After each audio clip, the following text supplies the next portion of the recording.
जय कात्यायनी माता, जय माता दी।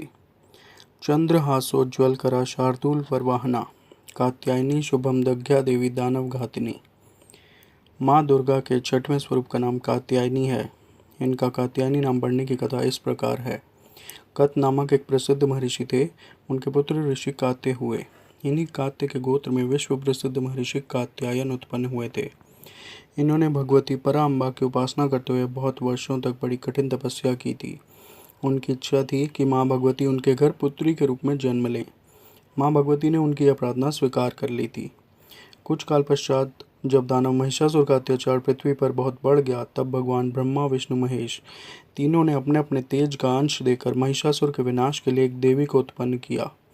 महर्षि कात्यायन ने सर्वप्रथम इनकी पूजा की। इसी कारण से यह कात्यायनी कहलाई। ऐसी भी कथा मिलती है कि यह महर्षि कात्यायन के वहाँ पुत्री रूप से उत्पन्न भी हुई थी। आश्विन कृष्ण चतुर्दशी को जन्म लेकर शुक्ल सप्तमी, अष्टमी तथा नवमी तक 3 दिन इन्होंने कात्यायन ऋषि की पूजा ग्रहण कर दशमी को महिषासुर का वध किया था। माँ कात्यायनी अमोद्य फलदायिनी हैं। भगवान कृष्ण को पति रूप में पाने के लिए व्रज की गोपियों ने इन्हीं की पूजा कालिंदी यमुना के तट पर की थी। ये व्रज मंडल की अधिष्ठात्री देवी के रूप में प्रतिष्ठित हैं। इनका स्वरूप अत्यंत ही भव्य और दिव्य है। इनका वर्ण स्वर्ण के समान चमकीला और भास्वर है।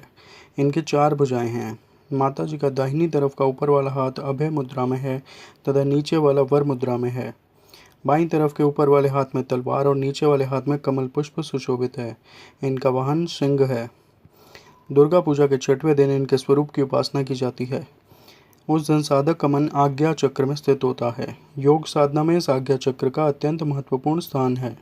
इस चक्र में स्थित मन वाला साधक माँ कात्यायनी के चरणों में अपना सर्वस्व निवेदित कर देता है।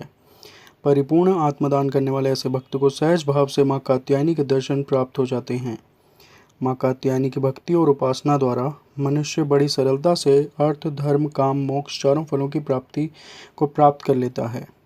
वह इस लोक में स्थित रहकर भी अलौकिक तेज और प्रभाव से युक्त हो जाता है। उसके रोग, शोक, संताप, भय आदि सर्वथा विनष्ट हो जाते हैं। जन्म जन्मांतर के पापों को विनष्ट करने के लिए माँ की उपासना से अधिक सुगम और सरल मार्ग दूसरा नहीं है।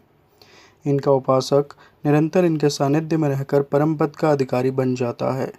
अतः हमें सर्वतोभावेन माँ के शरणागत होकर उनकी पूजा उपासना के लिए तत्पर होना चाहिए। बोलिए कात्यायनी माता की जय। जय माता दी।